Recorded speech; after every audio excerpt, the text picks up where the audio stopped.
Thanks for having me. That was a fascinating panel just before this, so it was a fantastic prelude to this conversation in particular.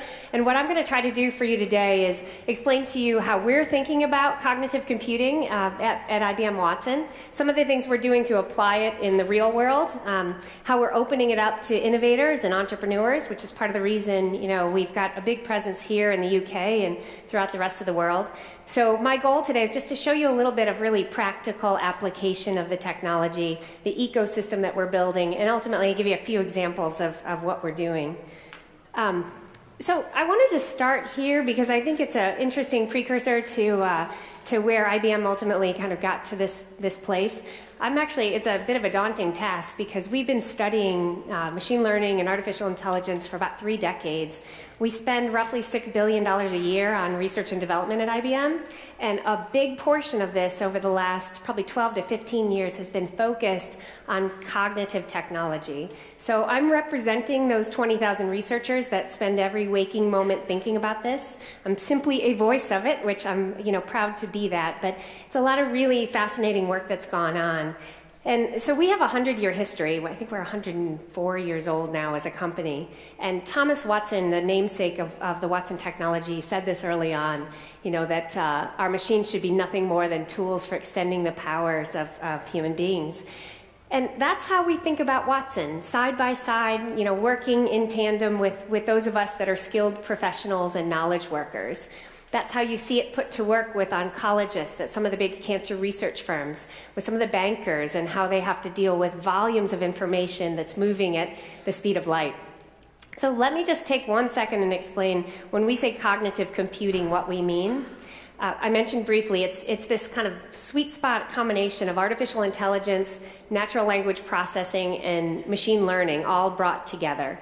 We deal with what we call unstructured information. So 80% of the world's data right now is unstructured. These are the emails, the tweets, the blogs, the journals, the newspaper articles that we're all drowning in. And to date, we have not been able to get to all of the insights and knowledge that comes out of this sort of free-form text, if you will. So when we look at this field of study and how we're bringing it to market, it's how do we get to those domains of expertise with the professionals that serve those particular industries and try to pull out the expertise such that Watson becomes a colleague to those experts.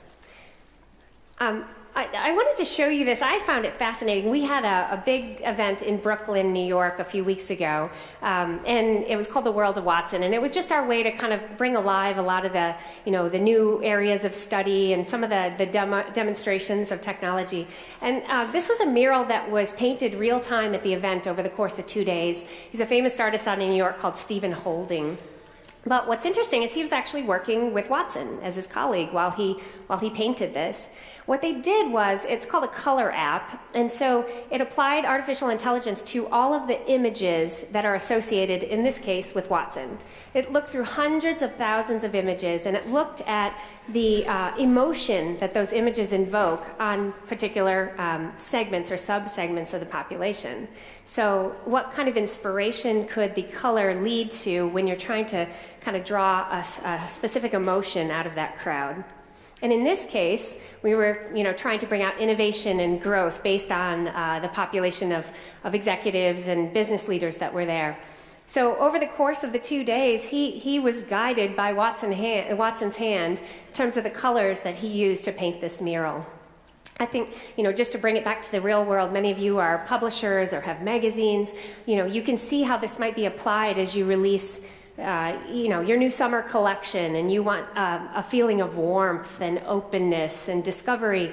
You could easily use these kind of technologies to go find out how your population is today responding to certain colors and certain images. So apologies for the grainy video, but I wanted to show this. So this gentleman is one of our leading roboticists inside of the IBM Watson research labs. He actually studied under a gentleman named Rod Brooks, who's a leading roboticist out of MIT. And I'm going to show you a short video. You're going to be introduced to a robot called Eli and how we're starting to work, man and machine side by side.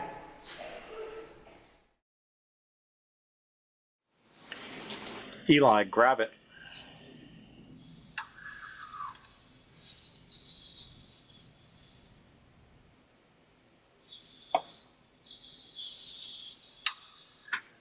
Eli, grab it. I'm confused. Which of the four things do you mean? Eli, what color is the object on the left? It's blue.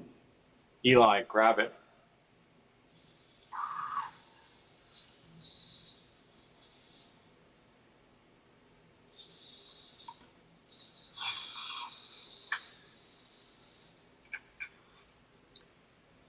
Eli, grab that object.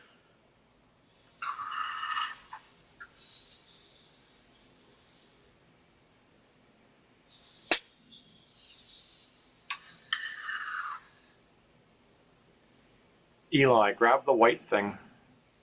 Do you mean this one? No, the other one.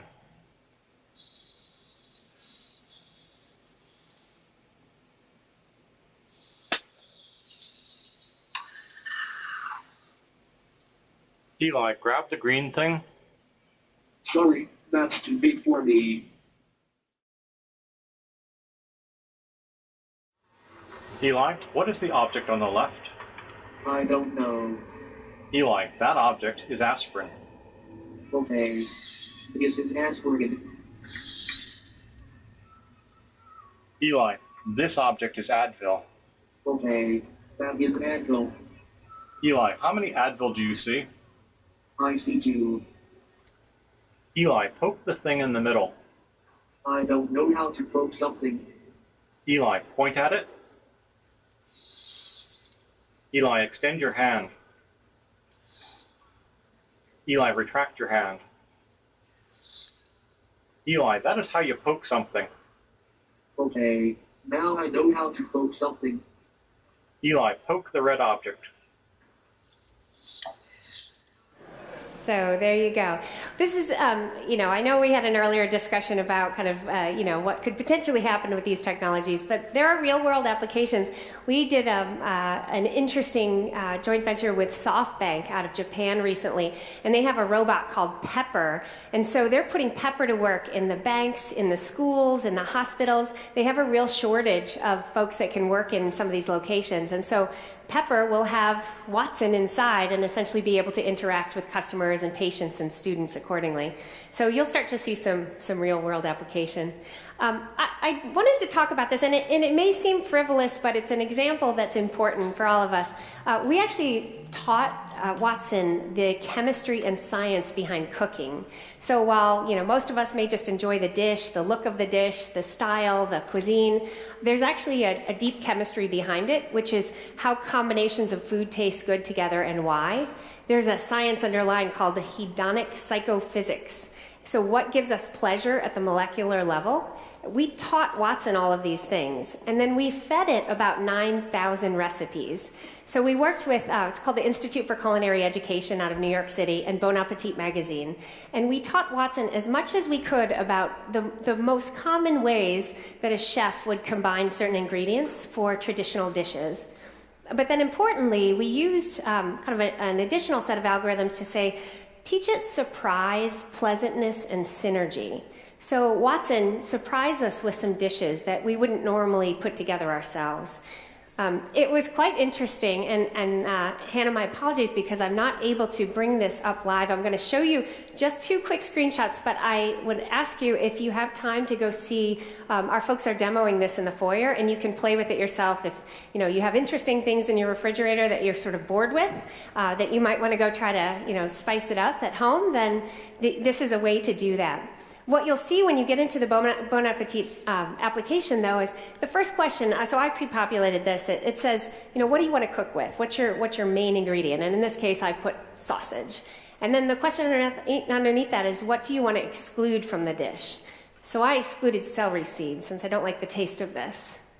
What it does then is it comes up with a whole set, in this case, frittata bites with charred sausage and feta, a whole set of ingredients and recipes. It uses what we call discovery technology to go out and find these interesting combinations and ultimately present you with some options. All the way from, keep it classic, right? If you don't want to kind of get too dangerous with your cooking, all the way to surprise me and just, toss it up and see what happens. So it's interesting, we actually published a cookbook and it was sold out on Amazon after a few days. And as I talk to people that are buying it, they're having really interesting dinner parties with this. So take that as you will. Just one moment on what we mean by ecosystem, and I heard Julie Meyer speak to this earlier, that ecosystems are becoming quite prevalent, and that's true for us as well. We had an opportunity to offer up this technology to entrepreneurs and said, you tell us, what do you want to do with it, right? Come to us. What we will do is give you the technology for free. We'll give you the resources. We'll help you during the build cycle and tell us what you'd like to do. And it's been a wild ride. My colleague Nish is here with me. It's been 15 months of just nonstop discussions with veterinarians, with folks that are trying to optimize supply chains, space exploration. I'm going to show you a toy, a really cool dinosaur that was created using the technology. So what's fun for us on a day-to-day basis is we have offered this up to anyone and anybody in any company that wants to take advantage of it based on the industry that you're serving. So we found a lot of really great things. I am going to show you this. It's a real short video. It's a company called Elemental Path, and they're out of Silicon Alley in New York City. And this company could actually not exist had it not been for Watson. So it's an interesting story as kind of the backdrop here. The gentleman who founded it, his wife is actually a teacher of autistic children. And if any of you either have children with autism or know of children, they tend to interact with technology much more so than people. And so they were talking about a way in which children could start to engage with technology in a more meaningful way. And they created what they called Cognitoy, which is this dinosaur. It learns and adapts based on the interactions with your children. So specifically, what are the questions your child is asking? What do they like? What do they dislike? And it's teaching and interacting with them accordingly.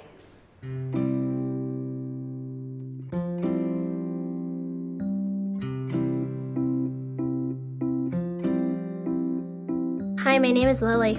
Hi, Lily. Nice to meet you.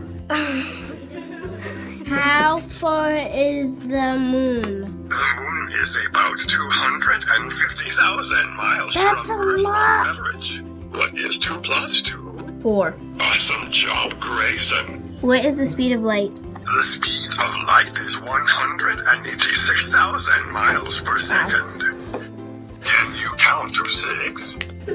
1, 2, 3, 4, 5, 6. Super. Tell me a knock-knock joke. Knock, knock. Who's there? Lettuce. Letters who? Lettuce in. It is freezing outside. My favorite color is orange.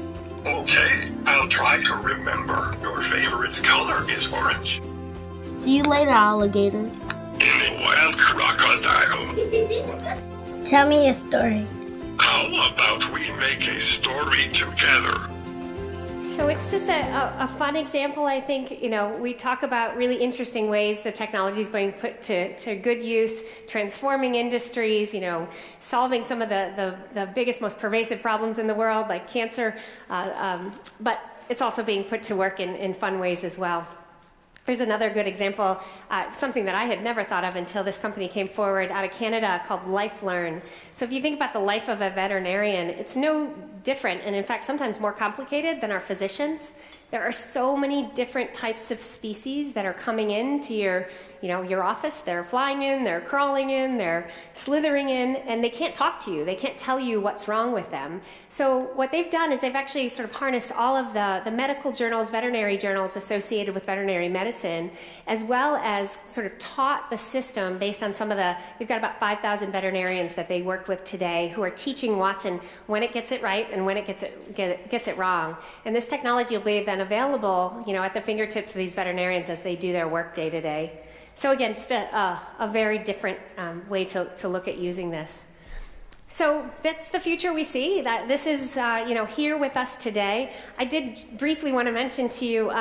We launched about 3 months ago, just based on as much energy as there was around the medical community when we first launched Watson. we launched Watson Health about 2 months ago. So what we've done with that is started to look at all of the data, the patient data, treatment data, drug interactions, outcome data, medical images, and we're bringing all of that together. We partnered with Apple, and so we partnered with their Health Kit technology. Johnson & Johnson, they've created a diabetes advisor based on all of this information. Medtronic, so if you have a hip or a knee replacement, you need to get back to normal life quickly enough. What are some of the ways that you can leverage some of the information that's been most helpful for most patients? So we think this has a tremendous runway in front of us.